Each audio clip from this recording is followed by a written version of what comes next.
Здравствуйте, уважаемые телезрители! В эфире «Вестник профсоюза образования». Мы поделимся с вами новостями профсоюза работников образования нашей республики. Ответим на все ваши вопросы. Смотрите сегодня в выпуске. Более 70 молодых претендентов из большинства районов и городов оспаривали звание лучшего в творческом соревновании под названием «Что я знаю о профсоюзе?». 27 сентября – День работника дошкольного образования. Рубрика «Учитель пред именем Твоим» посвящена воспитателям и другим дошкольным работникам. В Доме профсоюзов прошел семинар совещания работников, организованный Федерацией профсоюзов Чеченской Республики для отраслевых профорганизаций.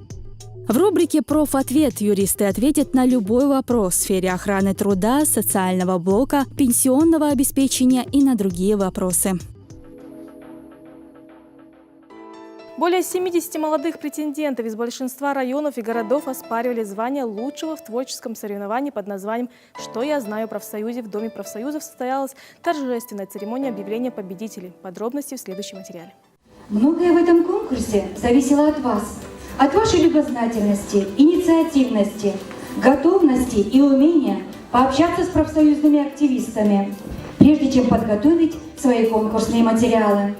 Не случайно, что этот конкурс мы провели среди студентов и старшеклассников. Ведь именно вы, подрастающее поколение, являетесь надеждой завтрашнего дня.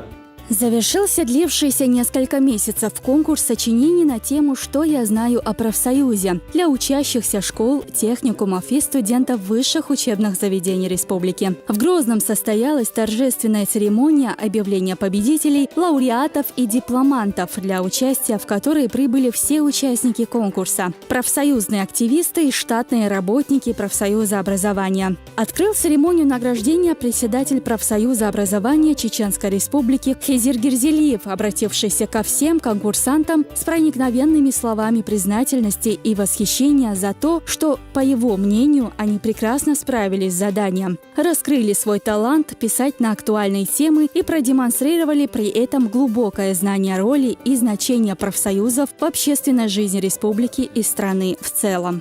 Если честно, я вам скажу, я вот уже достаточно взрослый человек. Я прочитал несколько сочинений, подумал, устал, аж мне самому стыдно стало за себя.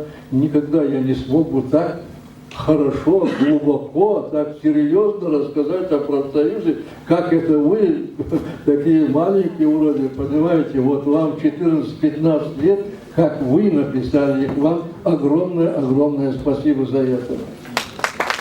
Особенно высоко оценили работу ученицы Грозненской гимназии номер 7 Фатимы Сатуевой. Написанное на чеченском языке ее сочинение, как оказалось, лучше всех других, отвечало целям и задачам творческого состязания и отмечено гран-при жюри конкурса. 17 работ участников конкурса были признаны лучшими среди всех представленных работ и были отмечены соответствующими дипломами. Главная цель конкурса, по мнению его организаторов, достигнута. Школьники, учащиеся техникумов и студенты вузов, которым предстоит в будущем работать в трудовых коллективах, благодаря участию в нем открыли для себя и усвоили суть и значение профсоюзов в общественной жизни республики, что позволит им в предстоящей трудовой деятельности лучше изучить свои трудовые права и оценить роль, которую в их защите играют профсоюзы.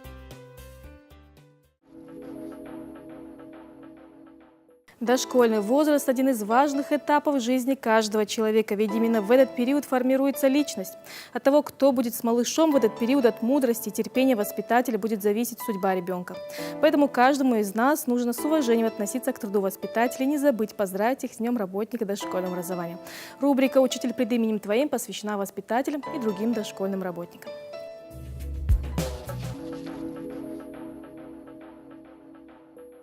Как известно, никакой праздник не отмечается случайно. 27 сентября 1863 года в Санкт-Петербурге был открыт первый в России детский сад. Новое заведение принимало в свои стены детей в возрасте от 3 до 8 лет. Именно эта дата, 27 сентября, стала считаться общенациональным праздником, который имеет официальное название – День воспитателя и всех дошкольных работников. Главной идеей праздника как раз стала необходимость показать людям, как важен и сложен труд воспитателя. Ежегодно требования в школах становятся все жестче. У современных родителей не всегда есть возможность заниматься с малышом дополнительно, поэтому детский сад заменяет ему различные кружки и подготовительный класс. В России работники дошкольного образования считаются поклонниками своего дела, ведь полностью отдавать себя чужим малышам сможет не каждый. Ну как у вас тут все прошло? Все хорошо, день Занятия как прошли? Хорошо? математика, Да. позанимались, тетрадка записали. Самое главное. Милан, у нас теперь следующий контроль, организация сна. Давай посмотрим с детишками, как вы там.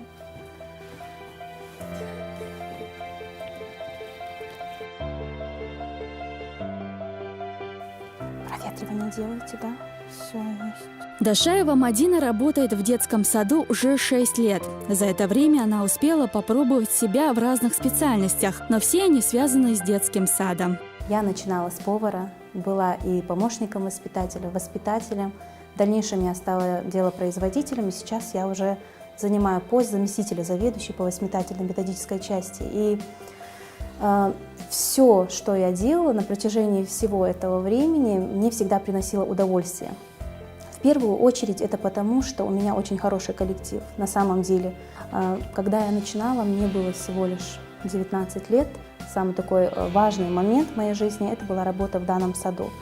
И придя сюда совсем юной девушкой, конечно, было очень много незнакомого, тем более, что я не жила в Республике Чечня. Для меня все было необычным, вплоть даже вот до отношений с людьми, межличностные отношения.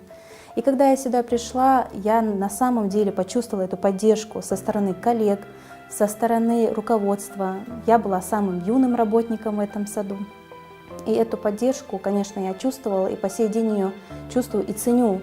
Профессия воспитателя и всех работников дошкольных учреждений требует от человека глубокой самоотдачи, огромного терпения и бесконечной любви к своему делу. Воспитание наших детей в начале жизненного пути – непростая задача, но от ее успешного решения зависит все наше будущее. Коллектив в детском саду под номером 143 «Радуга» очень дружный. Как рассказывают коллеги, Мадина была лучшей кандидатурой на повышение. Мы с Мадиной знакомы уже 4-й год. Замечательный человек, который всегда идет навстречу, помогает. И не в далеком прошлом Мадина сама была воспитателем, и ей вот наши наболевшие проблемы, наши проблемы все знакомы, и идет с удовольствием нам навстречу.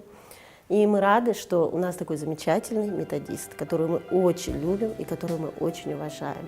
Мадина росла прямо на глазах. Спустя некоторое время ее организаторские способности заметили и в профсоюзе образования. Конечно, очень большой арсенал представляет нам профсоюз образования. Столько возможностей помочь своим коллегам. Для меня это была большая честь, потому что если вспомнить все советы, все дела, которые они делали для меня, я, конечно, хотела бы как-то их отблагодарить и с удовольствием взялась за работу председателя профсоюза. Я, конечно, всегда ценю то доверие, которое они мне оказали. И быть председателем – это не просто занимать какую-то должность, какая-то формализация. На самом деле это большая работа, большая ответственность. Для человека, который хочет сделать что-то хорошее для своего коллектива, конечно, это большая удача быть председателем первичной профсоюзной организации. Конечно, у меня очень много различных идей, и мы их потихоньку вводим в жизнь.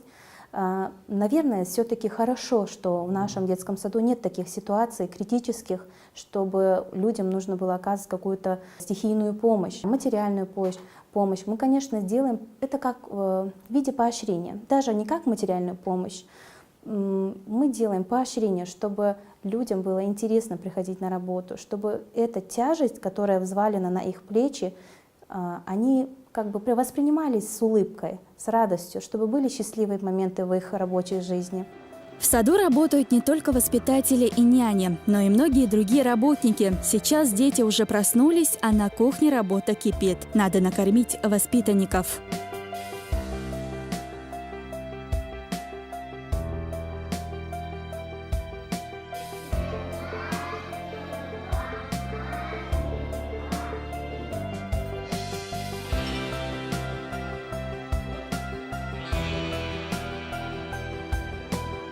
Теперь самое время получить новые знания. В старшей группе идет занятие по основам ислама.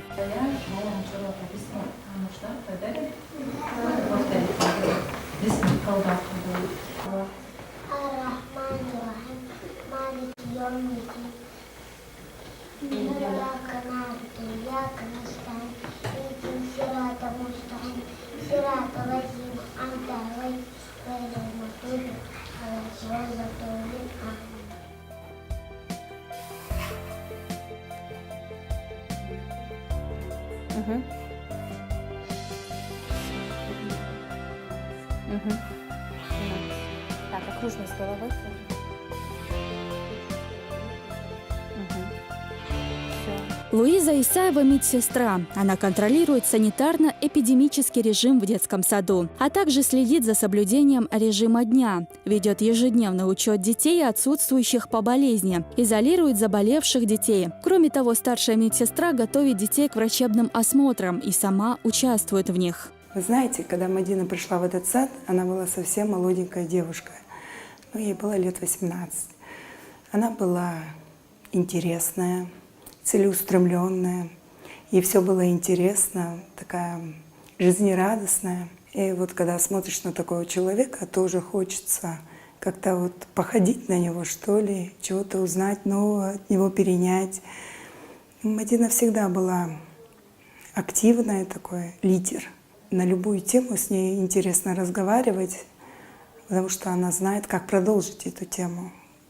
Человек, которому интересно все.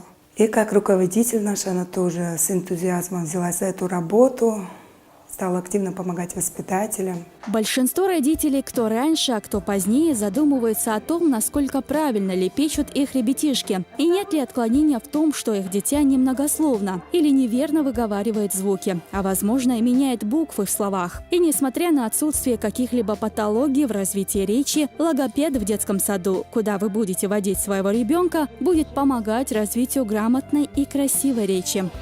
Повторяем за мной. Подняли ручки. Раз, два, три, 4.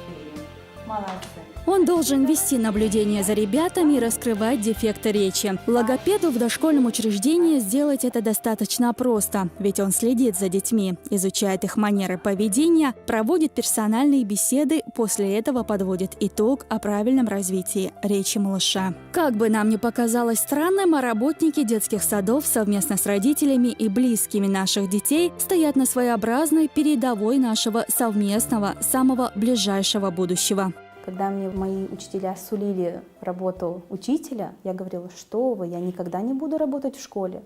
Но на самом деле я попала в место, сказать, даже еще более ответственное. Быть воспитателем – это на самом деле большая ответственность.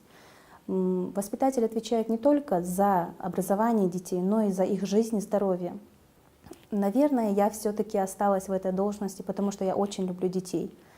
И дети мне ответили тем же. Мне в первое время, конечно, было сложно. Но, как я говорила, мои коллеги всегда мне всячески всем помогали, и советом, и делом. Может, что-то получалось плохо. Когда я находилась с ними, я чувствовала себя ребенком.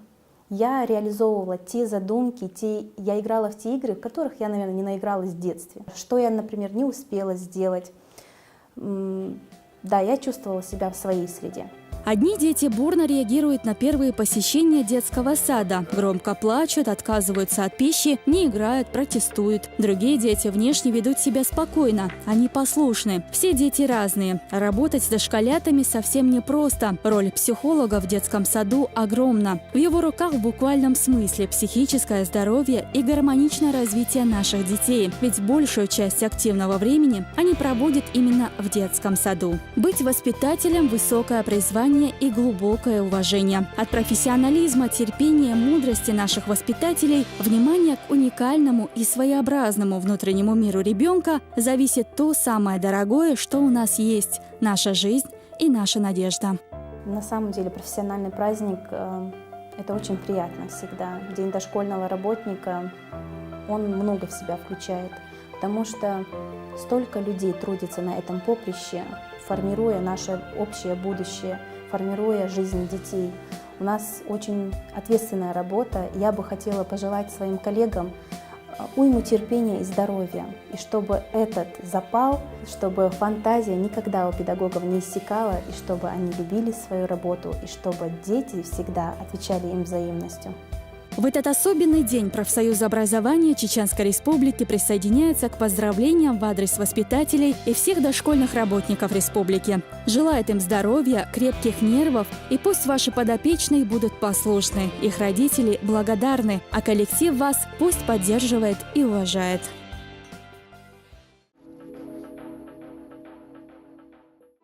Защита прав членов профсоюза, юридическая консультация – это работа правозащитного отдела. Каждый день профсоюзные юристы отвечают на вопросы работников образования. Правозащитники ответят на любой вопрос в сфере охраны труда, социального блока и на другие вопросы. Если работник в течение продолжительного времени находится на больничном, можно ли вместо него принять на работу другого человека? На период временной нетрудоспособности работника работодатель вправе принять на его место нового работника, но только по срочному трудовому договору до выхода прежнего работника на работу. Кроме того, в подобных случаях возможен временный перевод другого работника на место того, который длительное время находится на больничном. А при этом такой перевод возможен лишь по соглашению работодателя и переводимого работника, заключенному в письменной форме. А также исполнение обязанностей отсутствующего работника может быть поручено другому с его письменного согласия. Я работаю в школе учителем физической культуры 11 лет. Имею ли я право на длительный отпуск до 1 года? Право на длительный отпуск не реже, чем каждые 10 лет непрерывной работы имеют педработники, занимающие должности, перечисленные в разделе 1 номенклатуры должностей педагогической работы, среди которых есть и ваша должность, обозначенная как руководитель физического воспитания.